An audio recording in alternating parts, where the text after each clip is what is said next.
The 6th episode of the 9th season opens with Morty annoyed at his grandfather since the old man hasn't stopped drinking, turning the entire evening into a complete disaster. However, Rick tells them to enjoy the place, claiming the food is amazing and, above all, the beer. Besides, he asks them in what other ancient tavern they can see aliens walking around without any pants on. Since they refuse to listen to him, Rick snaps and tells them to go to hell and just let him enjoy his life. So he keeps eating and drinking without any control. After a while, Rick is completely wasted and can barely even walk. Morty tells him that they were the ones driving, but he can't find the car keys anywhere. His grandfather couldn't care less. He opens up a portal and steps through, threatening to leave him behind in that place if he doesn't obey right now. The amount of time Rick spends screaming at him with his head sticking out of the portal is way too long. The portal ends up slamming shut, causing his severed head to drop straight to the floor. On the other side of the portal, Summer is on a planet vastly different from Earth. When the tragedy strikes, she is left holding the lower half of her grandfather's body. She quickly tries to help him, but ends up accidentally triggering a self-destruct sequence that will vaporize every living thing within a 22-kilometer radius. So, losing no time, she calls Morty and puts her grandfather on the phone so he can help her defuse the explosive right away. Once that problem is solved, Summer tells Morty that she has the car keys, but the car is back on the other planet, and this place looks pretty dangerous. On top of that, people are giving her creepy looks because they think she actually murdered her grandfather. To make matters worse, the portal gun is completely destroyed, so she's basically stranded with a corpse in some random intergalactic alleyway. However, Rick cuts in to tell her that they are actually on the exact same planet, except that specific area is a sketchy slum with some really good hookers. Now, she's going to have to drag her grandfather's body to a nearby shop where an old friend of his will help her out. So for the time being, nobody should panic. The inflatables around her grandfather's neck will keep his head alive for an indefinite amount of time. Still, that doesn't mean they'll work forever, so for the sake of the plot, they need to hurry up, and Morty will have to cross half the city carrying a head in his hands. Unfortunately, Summer is in a neighborhood where Rick's body is extremely valuable, since every single alien there is robotically enhanced. They immediately start shouting cash offers at her, but when she turns them down, they decide to take a much more violent approach and try to kill her to take the body by force. The first guy who tries to snatch her grandfather's body gets punched right in the face by her. However, she quickly notices that another alien is trying to steal it on the down low, leaving her with no choice but to scoop up the heavy corpse and start running, while another pack of thieves follows close behind. When she finally gets completely surrounded, she decides to try and activate the weapons hidden inside her grandfather's body. At first, she actually pulls it off. After yanking off one of his shoes, she triggers a powerful missile launcher, but that advantage doesn't last forever, and even more thugs keep popping up out of nowhere. Right as they are about to corner her, she manages to transform Rick's body into a fast scooter and speeds away, following the exact route Morty sent her toward the shop of the guy who could help. Luckily, the scooter is fast enough to plow through anyone who gets in her way. So, Summer is safe for now, and well on her way to the place she needs to reach. Back with Rick, he takes Morty to a local hospital, telling him he needs a quick medical procedure. But when the kid actually reads over the admission papers, he realizes that Rick wants to swap his head onto Morty's body just to guarantee his own survival at all costs. Fed up with all his lies, Morty storms out of the place and decides to block him out for the rest of the trip. Now, he'll solely focus on rescuing his sister and letting his grandpa wander off to his own fate, if that's what he really wants. All the drama at the hospital has caused the airbags keeping Rick alive to start failing dangerously. On top of that, the news reports on the taxi screen indicate that a severed head has just kidnapped a young boy, so now the local police on this planet are actively searching for the both of them. The reporter repeats over and over that there is a generous cash reward for information leading to the quick capture of this dangerous fugitive. At that exact moment, the driver adjusts the rearview mirror to get a good look at them. Right as he tries to make his move to turn them in, Morty grabs his grandfather's head and uses it as a blunt weapon to knock him out cold and take full control of the cab. Back with Summer, she finally manages to reach the shop of Zed, the mechanic friend who will be able to save her from this entire mess. Zed is the man responsible for reinforcing Rick's stomach so he can keep drinking non-stop, and he is extremely proud of his work. In just a few seconds, Zed attaches a high-tech device to the body that will prevent his neck from being damaged and will allow his head to be replanted later on. Plus, the body can now move around completely on its own and listen to her, so she won't have to carry it everywhere anymore, which is a massive help.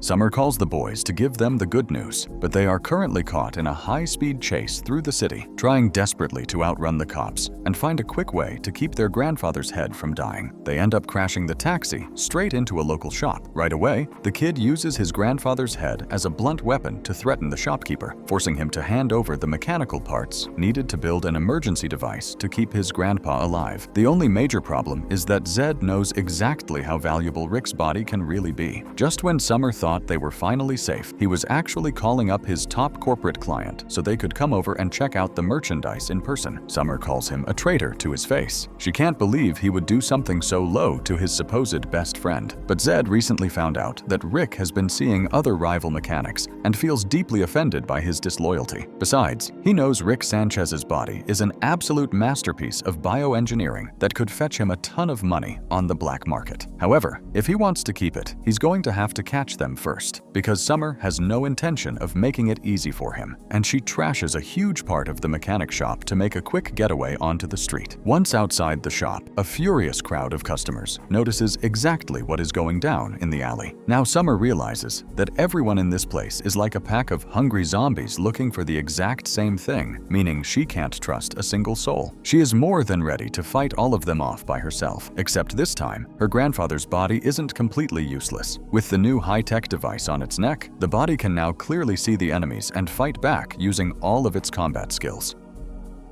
With a quick move, Rick's body not only defeats all the mercenaries, but it rips the head off one of them and uses it to mock the rest of them. Now that the body has a temporary head, it can wear it like its own to blend right in and avoid drawing any unwanted attention on the street. Since the mercenaries are looking for a lifeless corpse, posing as just another random alien could give them a solid strategic advantage to reach the last location Morty shared. The only problem is, they just hopped onto a train that takes them right back to where they started. Because of this, the villain Zed sold Rick's body to has managed to catch up with them in the train cars, and he didn't come alone. Letting no time go to waste, Rick's body strikes immediately and starts taking them out one by one. Summer does the same, proving she isn't as helpless as she looks, and manages to stay alive long enough until they finally beat them all, or so it seems. Out of nowhere, one of the surviving mercenaries fires his robotic fists straight at Rick's body, successfully knocking it right out of the moving train. Luckily, Summer catches the body mid-air, and both of them quickly scramble onto the roof to try and escape the danger. After riding for a while, the train finally pulls into the wealthy district of the city, and Chask realizes he is completely on his own. His men have taken an absolute beating, and the last two goons he has left decide to just pack up and retreat. They are no match for that thing, and dying just to get him a robotic body is not worth it at all. On his next attack, Chask fires a powerful electrical halo straight at Rick's body, managing to freeze it in place for a couple of seconds. However, the body manages to break through the electrical shock and lunges right at him, squeezing his neck with extreme force until his head is about to pop. But then, the body completely lets up on the pressure and wraps him in a warm hug, causing Chask to surrender and walk away with a softened heart. The next one to get an unexpected hug is Summer, who never in a million years thought this would happen, especially coming from her grandfather. But it looks like Rick's body is way more sentimental than his actual head, and that might honestly be a good thing for everyone. On the other hand, Morty is heavily barricaded inside a local electronics store, while the planet's police force has completely surrounded the entire building. After a few tense seconds, the cops inform him over the megaphone that the hostages currently inside are totally expendable and not worth saving, so they just start blasting away with everything they've got in their arsenal, and the boys need to think of something fast, or they won't make it out alive. Rick tells Morty to lift him up as high as he possibly can, but the panicked kid begs him to please not murder a single soul. Since he can't get out of this mess alone, Rick ends up reluctantly giving in to his request. Once Morty manages to hoist him up, Rick's head starts firing high-precision lasers out of his eyes right at the officers' weak spots, blowing their ankles, wrists, and fingers to pieces just to completely disable them.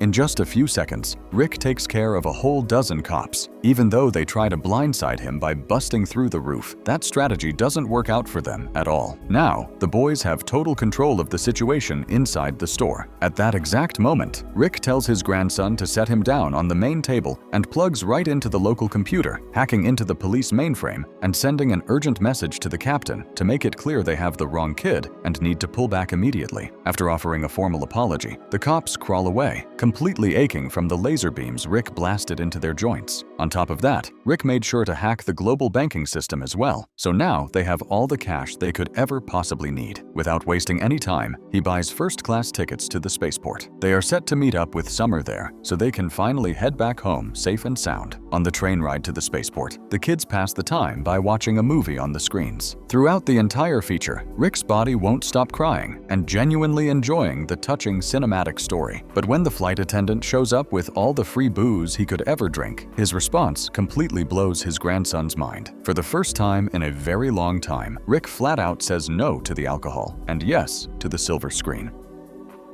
At the spaceport, Rick's body and Summer are patiently waiting for the boys to land. Right then, the body hands her a piece of paper. It's an emotional letter telling her that she is an amazing granddaughter and a wonderful person. On top of that, it includes all the details for a secret bank account so she can take a well-deserved gap year traveling through Europe. He writes that she earns it for being the best granddaughter in the whole world and that he hadn't said anything before because his head always blocks out those kinds of feelings. Now that they are about to say goodbye, he didn't want to miss the chance. A few seconds later, Morty finally shows up carrying the head, but he also takes a moment to say goodbye to this unique side of Rick that he had never seen before, a version that was sober, kind, and willing to work as a team. After that, the long-awaited moment of the body and head reunion begins. The next scene shows the body and the head approaching each other in slow motion, backed by very tender music, straight out of a classic romantic movie. However, the second the head gets close enough, Rick suddenly triggers his eye lasers and tries to slice his own body right in half, screaming at it that it's absolute garbage and they will never be whole again. In response to this sudden attack, the body instantly reacts and whips out a pair of sharp blades to try and chop the head to pieces, but then it kicks the head far away, causing a massive disaster all over the place. The commercial spaceships start blowing up, and the violent explosions rapidly spread all across the spaceport, while Rick and his body take their anger out on each other, letting out all those complex emotions they had been holding back for years. Morty tells his sister optimistically that, despite everything, they actually had a pretty great day together. She reveals to him that the exact same thing happened on her end. That is precisely why the head and the body are trying to destroy each other out on the tarmac, because neither wants to go back to the way things were, since they really dig their new, independent versions. In the next scene, the siblings are arguing out of frustration because neither of them has any clue how to fix this family dilemma. They are sitting on board the spaceship, but neither can come up with a decent idea to put into action, and their time to escape is completely running out. A few seconds later, they get a call from Rick, who tells them coldly that they shouldn't worry anymore. The fight is over, but they won't be coming back together. They have officially decided to go their separate ways. He explains that he needs to track down a brand new body so they can just head back to Earth on their own, since that whole process might take him quite a while. When Summer desperately begs him to snap out of it and just make peace with his body once and for all, Rick snaps at her, calls her a traitor, and hangs up on her right away. At that moment, the scene cuts away completely and shows Rick's head traveling through a dangerous alien city filled with rivers of lava until he reaches the place of his old friend Rachel, whom he has come to visit to ask for her technical assistance. He needs a new body urgently, and she is the only engineer with the skills needed to pull it off successfully. However, a few seconds later, Rick realizes to his absolute horror that his own headless body got there way before him. To make matters worse, the body and Rachel have been doing some intimate stuff in the living room, leaving the scientist feeling completely betrayed by both of them. Furious, the head starts charging its eye lasers to the point where it completely obliterates Rachel's lab. Seeing the disaster, she has no choice but to call Morty right away to warn him about the huge mess they just made, making it crystal clear that he will be the one footing the bill for all the structural damages. Once the epic battle kicks off again, the head tries with all its might to rip away the high-tech device on its neck, but it misses and almost plummets straight into a deep sea of lava. The bad news is the body reacts flawlessly, and using a sharp blade completely wrecks what was left of the head's casing. Because of this, it can't move around on its own anymore. However, it luckily ends up landing right on top of the Foundry's main control panel. Rick immediately plugs into the digital systems, taking full control of the massive mechanical arms to attack the cybernetic body and try to pin it down by force. When that doesn't work, he decides to destroy everything in sight and, using his powerful eye lasers, starts causing absolute chaos all over the facility. He finally manages to reach the main main console, taking over all the heavy-duty tools in the foundry. Now he has everything he needs to destroy his old body for viciously betraying him with Rachel. But what the head completely ignores is that its body has way more hidden weapons and military attachments ready to go. So it activates advanced combat mode, making it clear this won't be easy at all. On its next attack, the body ends up smashing the entire console, leaving Rick completely helpless on the floor.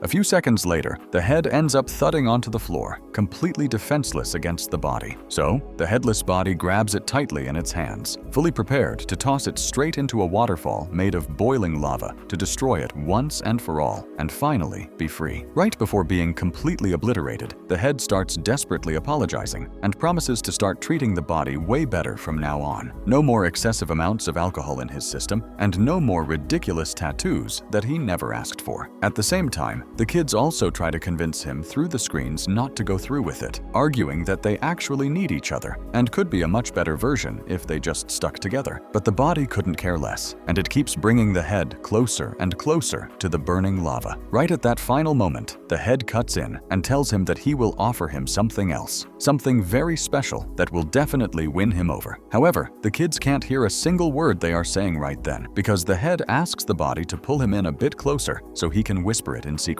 After a couple of tense seconds of whispering, the body suddenly grabs the head and quickly locks itself inside a nearby high-tech lab. While the entire facility goes to hell and the lava destroys everything in sight, the kids on board the ship have no choice but to sit tight, wait it out, and endure the unbearable heat until the two can come to a final resolution.